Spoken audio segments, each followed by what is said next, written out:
और मेरी तीनों एफआईआर में री इन्वेस्टिगेशन करके मेरे साथ न्याय हो। मुझे मेरी जान को भी खतरा है और मेरे शरीर के अंदर आज भी फॉरेन बॉडीज़ जो कि मल्टीपल नीडल्स मेरे को जहर भरे इंजेक्शन दिए गए थे वो अंदर ही टूटी पड़ी हैं। नमस्कार, स्वागत है आप सभी का राजपट टीवी पर और मैं हूं आपके साथ सपना ठाकुर। राजधानी दिल्ली में दोस्त ही दोस्त का दुश्मन बन गया। राष्ट्रीय स्तर के एथलीट व उसके ही दोस्तों ने कई बार जानलेवा हमला किया। एथलीट ने पुलिस की कार्यशैली पर भी इसको लेकर सवाल खड़े किए। संदीप के वकील का आरोप है कि कोर्ट में केस होने के बावजूद भी पुलिस ने चार्जशीट दाखिल नहीं की। राष्ट्रीय स्तर के एथलीट को अब न्याय का इंतजार है। हमें तो अपनों ने लूटा, गैरों में कहां दम था, हमारी कश्ती वहां डूबी जहां पानी कम था। ये महज एक कहावत नहीं है, बल्कि ये कहावत सच साबित हुई है। राष्ट्रीय स्तर पर देश का नाम ऊंचा करने वाले राष्ट्रीय खिलाड़ी संदीप के जीवन पर, जी हां, देश को गौरवान्वित करने वाले इस खिलाड़ी की ये दास्तां बड़ी ही दर्दनाक जरूर है, लेकिन इसे सुनने के बाद दोस्ती जैसे शब्द और मायने आपके भी ऊपर सोचने के लिए मजबूर कर देंगे। संदीप के वकील रौनक सिंह ने बताया कि किस तरह वे अपने ही कुछ जानकारों के शिकार हुए। एडवोकेट रौनक सिंह ने बताया कि संदीप के दोस्तों ने उस पर कई बार जानलेवा हमला किया। इस मामले पर संदीप के वकील ने पुलिस की कार्यशैली पर भी सवालिया निशान खड़े किए हैं।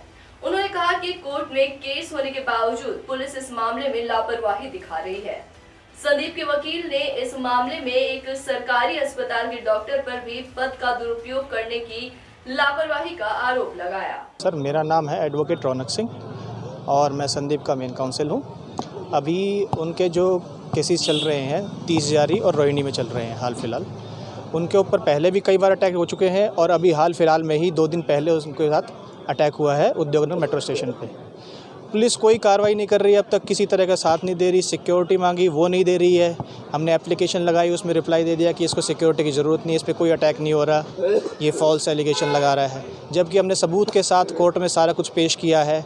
पहले भी उनके साथ 30 जारी में अटैक हुआ है अभी दिसंबर में, उसके लिए भी हमने एफआईआर के लिए कंप्लेंट फाइल कर दी है, उसमें भी रिपोर्ट आने वाली है। अभी उसमें भी जल्दी एफआईआर रजिस्टर हो जाएगी, जैसे कि बताया है हमें, उसमें रजिस्टर हो जाएगी, क्योंकि एलिगेशन के अगेंस्ट पे बहुत ज़्यादा सीरियस है। 3 ही एक्यूज़ड हैं जो बार बार इन पे अटैक करवा रहे हैं, अजय मीना और इनके साथी हैं, और अपने साथियों को बाकी इनके घर भी भेजते रहते हैं। उनके खिलाफ भी एनसीआर कटवाई हैं, कंप्लेंट्स की हैं, लेकिन पुलिस कोई एक्शन नहीं ले रही अभी तक। सर, पुलिस कहती है कि हमारे पास क्या तुम्हारा ही केस है जो हम सारा दिन तुम्हारा ही देखते रहे, बार बार तुम कंप्लेंट करते रहते हो।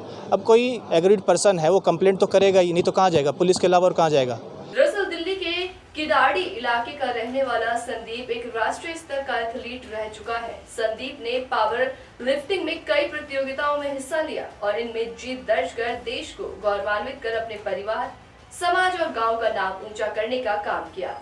संदीप ने दिल्ली स्टेट चैंपियनशिप में वर्ष 2014, 15 और 16 में भाग लिया और दूसरे स्थान पर रहे।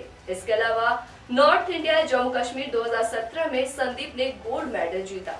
2019 में हरियाणा सीनियर नेशनल चैंपियनशिप में गोल्ड मेडल जीता। ऐसे कई खिताब हैं जिसे संदीप ने अपने नाम किए, लेकिन आज संदीप पावर लिफ्टिंग की तो बात दूर की है, वो किसी भी प्रतियोगिता में हिस्सा नहीं ले सकते। ऐसा इसलिए क्योंकि आज संदीप की एक आंख की रोशनी जा चुकी है। संदीप के शरीर में कई हिस्सों में सुई फंसी हुई है, जिसे अगर निकालने का प्रयास किया गया तो उसकी मौत भी हो सकती है। और संदीप को ये जख्म किसी और ने नहीं बल्कि उसके दोस्तों ने ही दिया है। संदीप की माने तो किसी समय उसके दोस्त रहे 3 लोगों ने उसका अपहरण किया और यहाँ तक कि उस पर जानलेवा हमला तक किया। संदीप ने बताया कि बीते 1 साल के दौरान उन्हें 3 बार मारने का प्रयास भी किया गया है। मेरा नाम संदीप है और मैं दिल्ली में रहता हूँ और मैं एक नेशनल लेवल का एथलीट और एक नेशनल प्लेयर हूँ, लेकिन अभी मैं बिल्कुल ही अपनी आंखों की लाचारी से मजबूर हूँ। ये पिछले 1 साल में मुझे 3 बार जान से मारने की कोशिश की गई है। ये पहले मेरे ही दोस्त थे, लेकिन अब एक रंजिश की वजह से ये मुझे जान से मारना चाह रहे हैं। मेरे को कोर्ट में भी मारने की कोशिश की गई, लेकिन पुलिस ने मेरी कोई सुनवाई नहीं की। संदीप के अनुसार 3 सितंबर 2022 को पहली बार उनके अपने भी दोस्त ने संदीप के साथ लूट की वारदात को अंजाम दिया था। पुलिस में शिकायत दर्ज कराने के बाद संदीप पर जबरन केस वापस लेने का दबाव बनाया गया।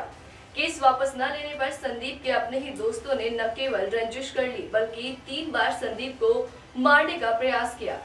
ये जो तस्वीरें आप देख रहे हैं, इसे देखने के बाद शायद आपकी भी रूह कांप जाए। किसी की हैवानियत का अंदाजा इसी बात से लगाया जा सकता है कि संदीप को इस कदर मारने का प्रयास किया गया कि आज भी संदीप के शरीर में इंजेक्शन की सुइयां फंसी हुई हैं, जिसे निकालने का प्रयास किया जाए तो संदीप की मृत्यु हो सकती है। संदीप का आरोप है कि कोर्ट में केस होने के बावजूद उनके हौसले इस कदर बुलंद हैं कि उन पर कई बार जानलेवा हमला किया गया और पुलिस की तरफ से कोई कार्रवाई नहीं की गई है। संदीप की माने तो उसने दिल्ली पुलिस के कई वरिष्ठ अधिकारियों को शिकायत पत्र लिखा, लेकिन कोई सुनवाई नहीं हो रही है। सबसे पहले 3 सितंबर की बात है 2020 में, जब इन्होंने जब मैं गाड़ी लेने इनके साथ गया था, मैंने इन पे ट्रस्ट किया था, मेरे पास कैश भी था, ज्वेलरी भी थी, तो इन्होंने धोखे से मेरी ज्वेलरी भी और कैश भी लूट लिया। उसके बाद जब एफआईआर दर्ज की पुलिस ने, तो इन्होंने मुझे ये प्रेशर बनाया कि मैं इनके नाम ना लूँ। जब मैंने इनकी बात नहीं मानी तो इन्होंने मेरे को 3 बार जान से मारना चाहा। एक बार मुझे चाकुओं से मार के रोहिणी बेगमपुर थाने एरिया में फेंक दिया। एक बार मुझे मंगोलपुरी से किडनैप करके रेलवे ट्रैक पर डाल दिया ताकि ट्रेन मेरे ऊपर से गुजर जाए।